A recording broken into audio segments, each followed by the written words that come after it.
जय हिंद एवरीवन। आज हम लोग पढ़ेंगे ट्रांसपोर्ट सिस्टम इन इंडिया, जिसमें रेलवेज, रोडवेज और वाटरवेज के बारे में पढ़ेंगे। जो इंडिया की लाइफलाइन है उसके बारे में पढ़ेंगे। शुरू करते हैं। जय हिंद सभी को। ट्रांसपोर्टेशन इन इंडिया शुरू करते हैं। रेलवे से जो हमारे लिए बहुत इंपॉर्टेंट है, ना सिर्फ माल ढुलाई के लिए बल्कि आपको साथ में जरूरी भी है कि जो आप पैसेंजर ट्रेन भी चलती हैं उससे बहुत बड़ी जनसंख्या है अपने देश में जो एक जगह से दूसरी जगह ट्रैवल करते हैं ट्रेन से।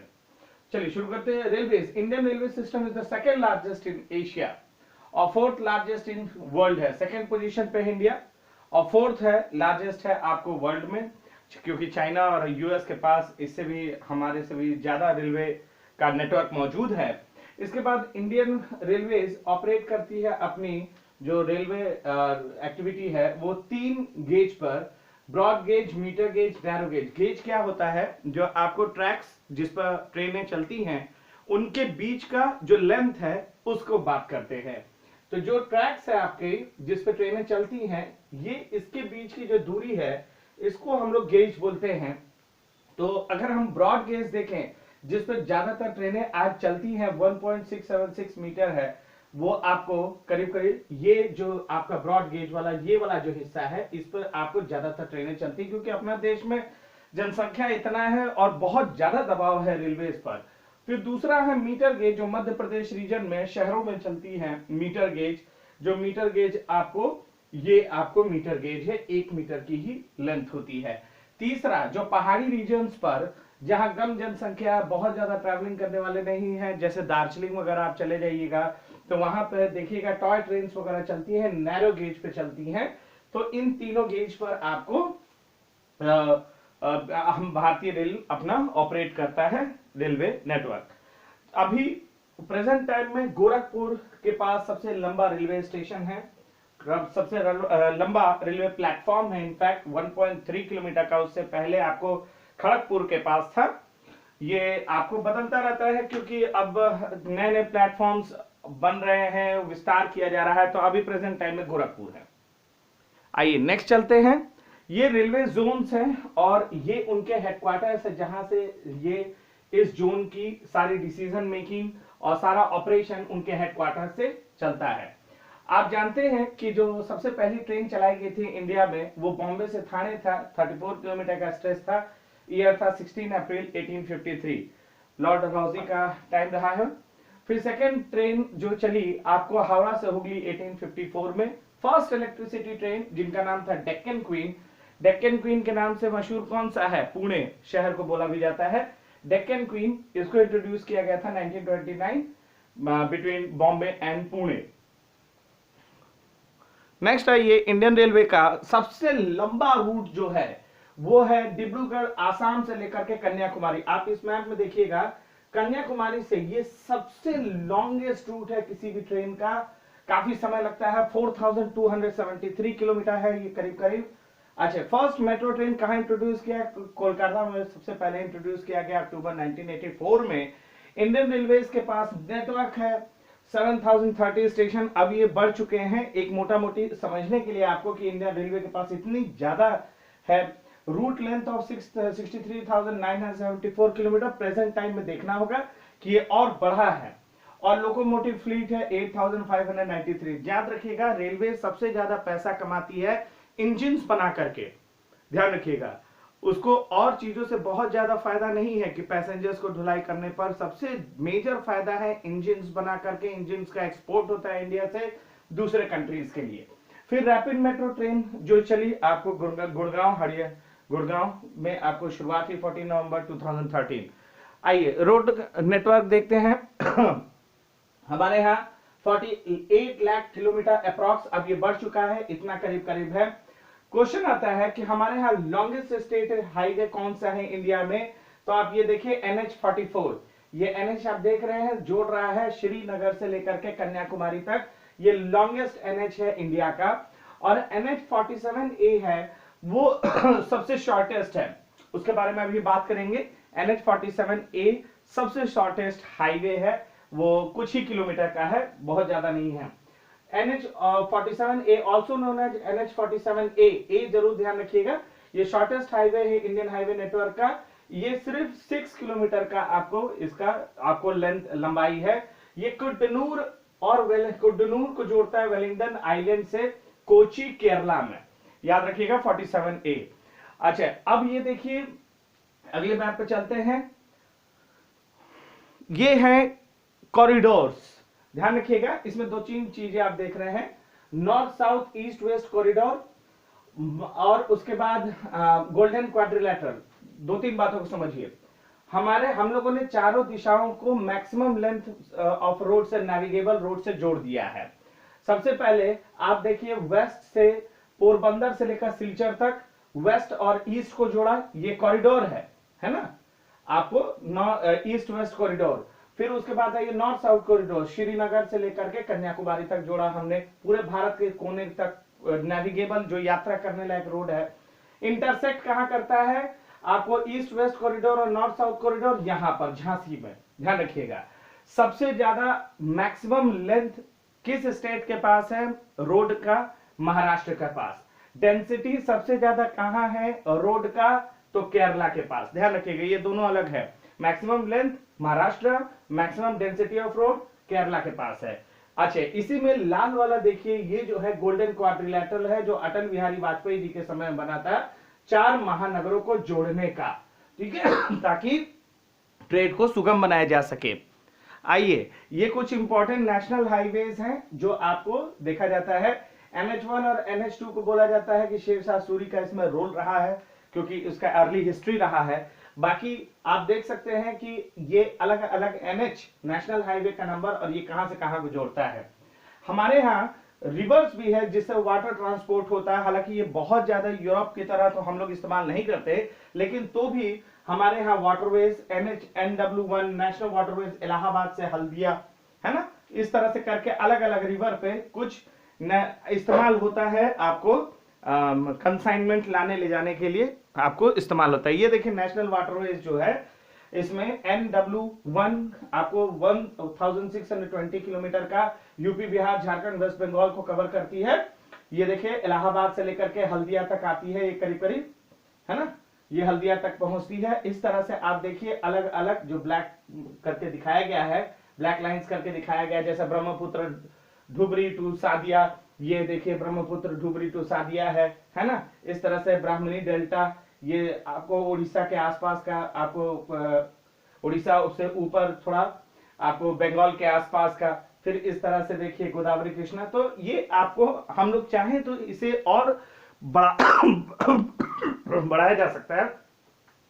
चलिए, मेजर पोर्ट, सी पोर्ट्स जो हमारे यहाँ समुद्री बंदरगाह, जहां से हम बाकी देशों के साथ मेरी टाइम यानी समुद्री जल रास्ते से हम लोग ट्रेड करते हैं।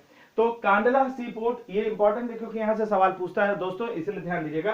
कांडला सी पोर्ट जो है चाइल्ड ऑफ पार्टीशन, गुजरात में है कांडला, यहाँ पे पार्टीशन हुआ और ये आपको यहीं पर है। यहाँ से बहुत इंपॉर्टेंट पोर्ट है, बोला जाता है कि पाकिस्तान चाहता भी था इस पोर्ट को लेने के लिए लेकिन नहीं ले पाया, हालांकि ये भारत के पास बहुत ही स्ट्रेटेजिक है। दूसरा मुंबई का जो पोर्ट है, ये सबसे बिजिएस्ट पोर्ट है। फिर आप आइएगा जवाहरलाल नेहरू जो पोर्ट ट्रस्ट है, ये आपको सबसे अब ग्रो कर रहा है, बहुत ज्यादा तेजी से ग्रो कर रहा है। जो मन गोवा प्लॉट है, पोर्ट ट्रस्ट है, ये आपको नेवल बेस भी है, नौसेना यहाँ रहती है। मैंगलोर जो है, यहां से आपको कुद्रेमुख कर्नाटक के आयरन ओर यहां से एक्सपोर्ट होता है। कुद्रेमुख माइन है कर्नाटक में, आयरन ओर से यहां से आपको एक्सपोर्ट होता है।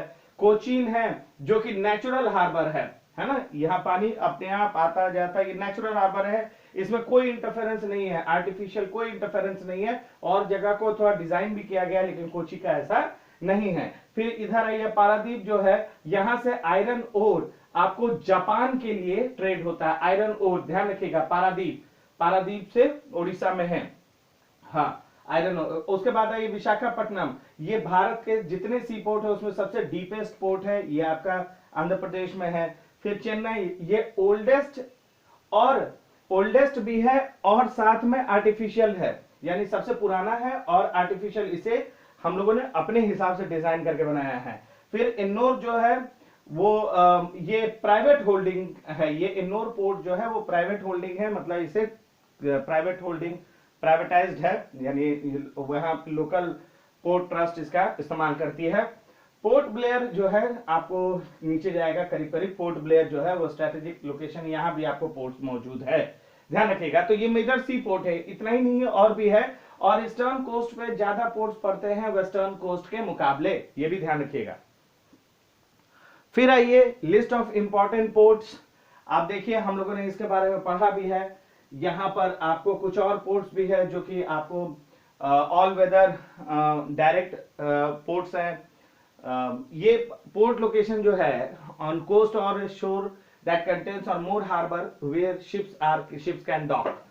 आपको देखिए भारत में 7516.6 किलोमीटर का लंबा चौड़ा हमारा ये पूरा का पूरा एक कोस्टल लाइन है भारत के पास, जो कि भारत को स्ट्रेटेजिक पोजीशन देता है। इसके बाद जो 200 नॉन मेजर पोर्ट्स हैं भारत में, महाराष्ट्र में 48 पोर्ट्स हैं नॉन मेजर, ध्यान रखिएगा उतने इंपॉर्टेंट नहीं है, कारण है कि ये सीजनल भी है, वेदर सीजनल के अनुसार काम करते हैं। जो परमानेंट पोर्ट्स है वो आप रेड में पिछले स्लाइड में पढ़ चुके हैं। इस तरह से अलग अलग स्टेट में आप देख सकते हैं। Kolkata port is the only riverine major port in India, it is also known for twin dock system. Kolkata port जो है वो रिवर से भी जुड़ा हुआ है, रिवर हुगली से भी जुड़ा हुआ है, और वहां से आपको समुद्र में भी ले जाया जा सकता है, इसका स्पेसिफिक इस्तेमाल होता है। पारदीप पोर्ट के बारे में हम लोग पढ़ा ही है, पढ़े। न्यू मैंगलोर पोर्ट है, आपको पिनम्बूर इन कर्नाटक में इनका लोकेशन है। न्यू मैंगलोर पोर्ट का आप देखेंगे गुरुपुरा रिवर पर मौजूद है, जहां पे मिलती है अरेबियन सी से। कोची पोर्ट वेलिंगडन आइलैंड के आसपास है, साउथ वेस्ट में मौजूद है, ठीक। इसी तरह जवाहरलाल नेहरू पोर्ट का दूसरा नाम न्हावा शेवा है, ध्यान रखिएगा। छोटा छोटा कई चीजें हैं जो आपको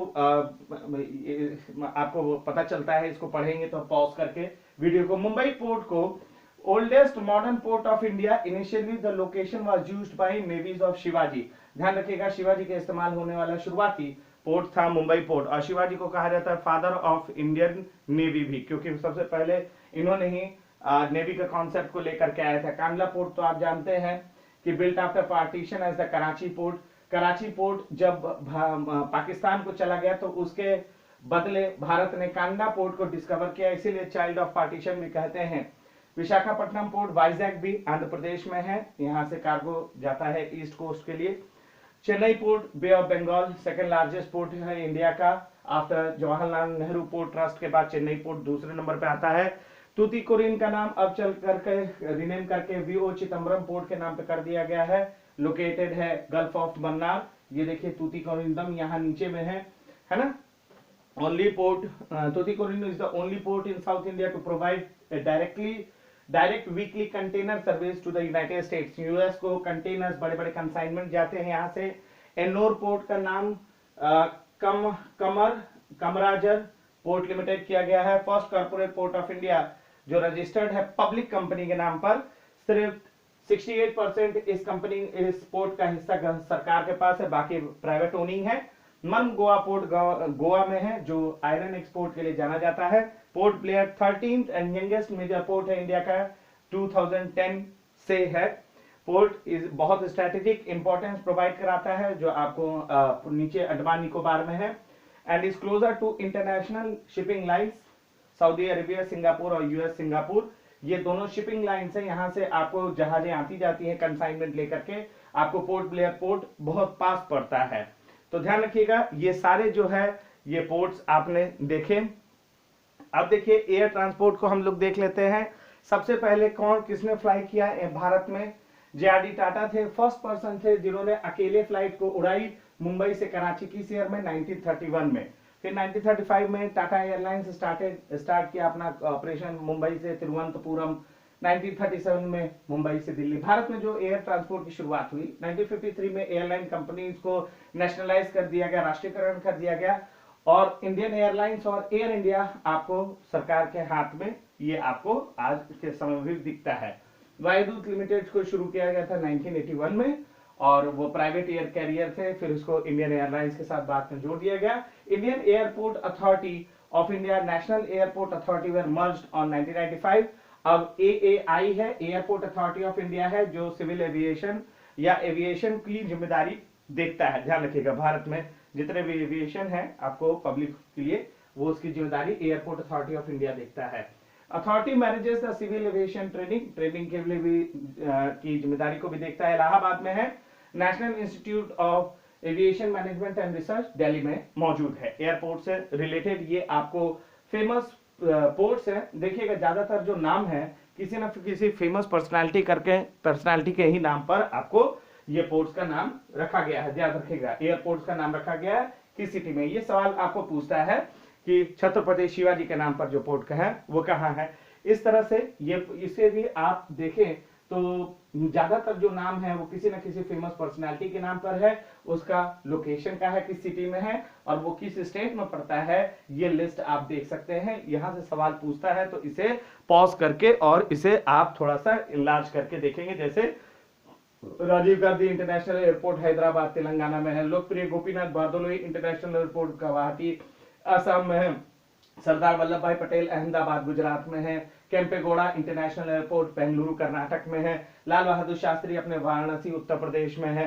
बिरसा मुंडा रांची झारखंड। तो कहने का मतलब है कि यहां से आपको सवाल पूछता है। ध्यान दीजिएगा मित्रों, ये आपको इस पिछले वाले स्लाइड को इस स्लाइड के साथ मिलकर के इसको जरूर से देखें। जैसे कि आपको जॉली ग्रांट एयरपोर्ट कहाँ है, तो देहरादून में है। तो मैप के साथ देखने का इसका बड़ा फायदा मिलता है। तो इस तरह से हम लोगों ने देखा ट्रांसपोर्टेशन इन इंडिया वाले टॉपिक में कैसे रेलवेज, रोडवेज और वाटरवेज ये तीनों बहुत महत्वपूर्ण रोल अदा करते हैं। इस वीडियो में कई ऐसे फैक्ट है जहां पे आपको पॉज करके उसे पढ़ना होगा और ये बहुत रॉकेट साइंस नहीं है। यहां से आने वाले सारे सवाल को आप डील कर सकते हैं। तो मिलते हैं फिर नेक्स्ट टॉपिक में। तब तक के लिए ध्यान रखिए अपना। जय हिंद एवरीवन।